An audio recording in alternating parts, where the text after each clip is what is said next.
Hello, YouTube. Yesterday we were talking about the trend that the bears love or a downtrend, and we broke that today. We're going back up, and we have one of our best days in June on track so far. And the title says How to Lose $100 billion. Well, first, you make a $1 trillion bet, you hold on for more than a year, and you lose 10%. That's how you get a $100 billion loss. So let's go back here to the chart and see if there are some clues we can look at because I've been showing some very clear things. And we talked about this on our private group this morning. Again, you can join us for a 14-day free trial if you want to trade with me, Justin from YouTube. Anyways, let's look here. So we have this red line, and what we're going to do now is zoom into a short-term time frame to see what actually happened. Well, we note that as we opened here, we gap up, we push back down to our key area, roughly 432. To be precise, the August high from last year is 431.73. What happens? We nearly tag it. We get a wick. We come up to hit the downtrend. We get another lower wick. We get a candle close into the 11 o'clock hour over the downtrend, and then it just melts. So how do you lose even more than 100 billion? Well, when the trend changes, you just keep holding on. And oof, that could have been painful today, riding it from 433 up here to 436. That's nearly another 1%. If we went up by 1% and there's a $1 trillion bet, can you please drop me a comment as you guys are smushing that thumbs up and considering subscribing to the channel? I would greatly appreciate it. If you could drop me a comment and tell me what 1% on 1 trillion is, or how much more did they lose today? All right, so that's the first thing I wanted to point out is just that, yes, we're in a trend until we're not. Hits it, backs off, hits it, backs off, tries to get over, fails, tries to get back up, reject, builds up pressure, and it finally releases. So if we go back here to our daily chart, we're going to update these trends today because we're not really going up anymore. We stopped going down, at least as of today. So we're going to update those. We also want to look here to another chart that I pointed out. I think it was later last week. So this is very easy until it's not. And I think a lot of bears might have gotten actually trapped today because every previous break of the channel, whether it's above or below, always led to mean reversion or us going back inside the channel. For the most part, that's where we spent the time. But today, the notable change in tone, let's go back here to the chart.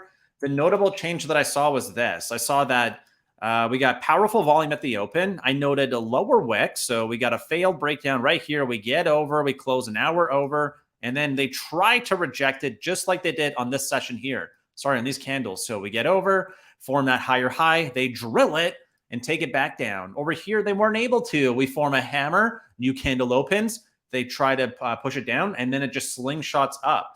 So where did we go? Well, we got back over the 50 MA, we got back over the 200 MA, and this is looking better. We've now hit our relative high, and we want to see whether or not there's going to be more juice in the tank. So as we go back here to our daily chart, this is what's happening. We're now going to delete these trends because, as we alluded to before, right, everything's bullish until it's not. So we want to try to understand what's happening on the chart here. Do we notice a pattern? Is there a clear area we need to violate or get over to break the spell that these bears have put on the market? Well, let's go through a couple more key pieces of data. But I want to show you something that we also talked about here on the weekly chart. And what we're talking about is the lower lows is a warning. And the keyword here, oops, let's go back to SPY. Keyword here being a warning. Come on, let's go back. Let's delete that line. Keyword here being warning. Why?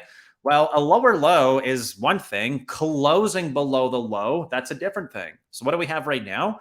This is a fail. It's a failed breakdown. What does that mean? We broke down but failed to hold the range.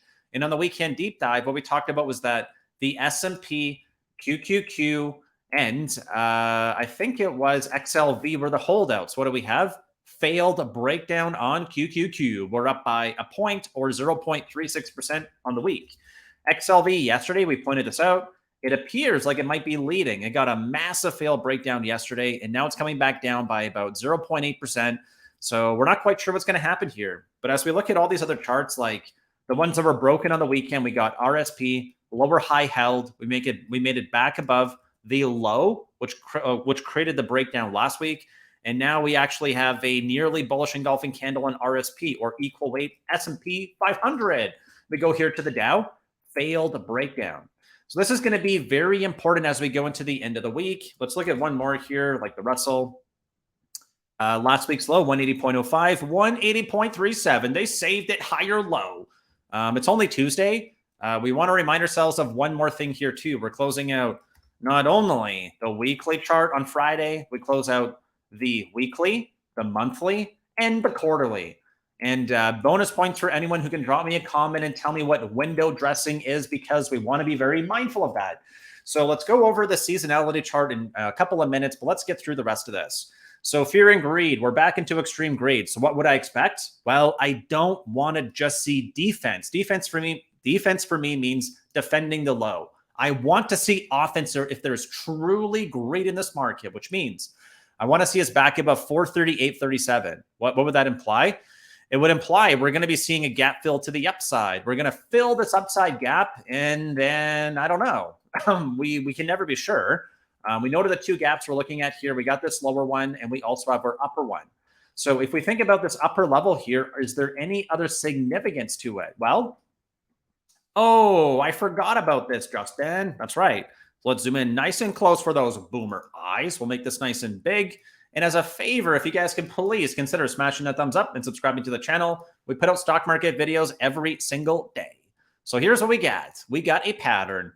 It's not quite on track. It's already June 27th. We're nearly into the end of the month. But what do we have here? So we got that head. We got the shoulder, which is going to be identified here by the line. It's a little bit thick right now. Let's make it a little bit thinner. Maybe I cannot. Anyways, just for time, here we go. Let's just use this one. They're a little bit skinnier. So we look here. We have that head and shoulders pattern. We come down. We bounce back up. So this we're using this as a roadmap or a template. It's not going to be exact. So I want you to keep two things in mind. The first thing I want you to keep in mind is going to be this lower level here, and then also the potential for a head and shoulders. All right, let's go back to the chart. Okay. So if we're going to be forming a head and shoulders here, let's go to a humble line chart to see what this would look like. So actually, let's just go back to candlestick. Why? I just think it's going to work a little bit better here. So this could be our roughly neckline. It could also be here at about 438. So if we form that weekly higher high, very notable. It's also notable that we made progress over the high here at 436.62. Not by a lot. It's by 436.81. So maybe like 20 cents. We broke over it. We breached it, right? We poked over, whatever you want to call it. And we note that QQQ is up by nearly 2% today. So big move.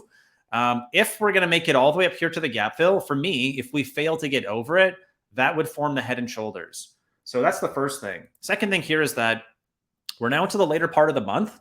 And if we're going to get that second wave lower, this looks like it's being delayed, which would mean it would push into July. But here's a really interesting stat I heard on Bloomberg today. There has never been a down July. Look here, straight up, close at the high. Okay. So option one is that we just do what we've done for the last 20 years and more, where we go up more, and then hold on here. Or we could be delaying the wave lower from June into July, because this move right here has been pretty reliable. It just took an extra 2 weeks for it to materialize. So one more time, make it clear for me. If we make a weekly higher high, we get back above 438.37. I'll be watching for that open as well at roughly 437.45, right? Roughly 437.50. If we make a higher high, that would turn into a bullish engulfing candle by the end of the week. That'd be bullish. What happens on the gap fill? Meaning, do we actually hit the gap, back off, and then get over? Do we hit the gap and then squeeze like we looked at on that 15-minute chart? Or do we do something different? It's going to be really important for us to pay attention to that. So I think I'm going to leave that there. We talked about the seasonality chart. We talked about the extreme greed. Now we're going to look here at what I have been talking about for a while, window dressing. We looked here at the 3-month chart. We look at the 1-day chart and, 1-day heat map. Meta, Nvidia, Tesla, right back up. The names that got knocked down yesterday are right back up. They are strong. They are sexy. They are majestic. And I think that's because everyone now needs to at least take advantage of this dip going into the end of the quarter to pretend like they own Amazon up 30. Tesla up 30, Amazon up 30, Nvidia up 56, Apple at new record highs. So what I want to touch on next before we go over to the calendar and also what Christine Lagarde said today, I just want to look over to the king, and then we're going to talk about Nvidia. So Apple here, record high, record close. So we have this new all-time high club only really being led by Apple. It's nice. The biggest stock in the market, the most important one, again, the biggest block is green, but it's not enough. So let's look to our second soldier, or NVIDIA. I talked about this key pivot right here at 41938. So if we extrapolate that line over, where did we close today? 41876. And our high is at 0.4, 419.4, which means we got 2 cents over this high. So NVIDIA actually tagged that high, backed off a little bit, and is closing at the high of the candle, which would imply there is pressure that wants to release, which means I expect to see higher highs on NVIDIA. Again, if we're looking for that fear and greed to ultimately drag us up, we need to see those higher highs. Higher lows are just defense. So this is defense. Higher highs is offense. If the bulls are still in true control, undominated, right? Unquestioned control, we should be seeing that advance. And this is going to be important because we have a headline here from Christine Lagarde. We'll touch on in a moment. But we have Jerome Powell speaking on a panel tomorrow with Christine, again on Thursday. And then we got the big daddy on Friday. We got weekly, monthly, quarterly expiry. We got CPI coming in out of Europe. And we also got core PCE. So everything we talked about has a giant, let me see if I can draw a star here. I used to do this really great in elementary school. Woof, that's terrible. Let me see one more time. Boop, boop, boop, boop, boop. Hold on, one more time here. Almost. All right, good enough. There's your star. So there's a big giant asterisk like you can see here. That everything we talked about on these weekly charts, the caveat is that it's only Tuesday. So we got to go through Wednesday, Thursday, Friday into the close, into rebalancing, into the end of the quarter to see truly what is going to happen. So we got a warning. It got voided for now, but we could easily get back below that low and fall back into danger territory. So let's look here and see if there is a preview for what the tone is going to be into that panel for tomorrow. This is the reason why we opened up a little bit soft today, by the way. Lagarde says inflation still too high in euro area, cannot declare victory yet. I think Jerome pretty much said the same thing. He's cautiously optimistic, but we cannot declare victory. So headline inflation in May came in at 6.1, down from 7%. And as a reminder, we have that number coming in again on Friday, expected to tick down into the 5s. So that's going to be important. The ECB has raised rates since July of 2022 and amounts to 400 basis points of hikes. The Fed is at roughly 500.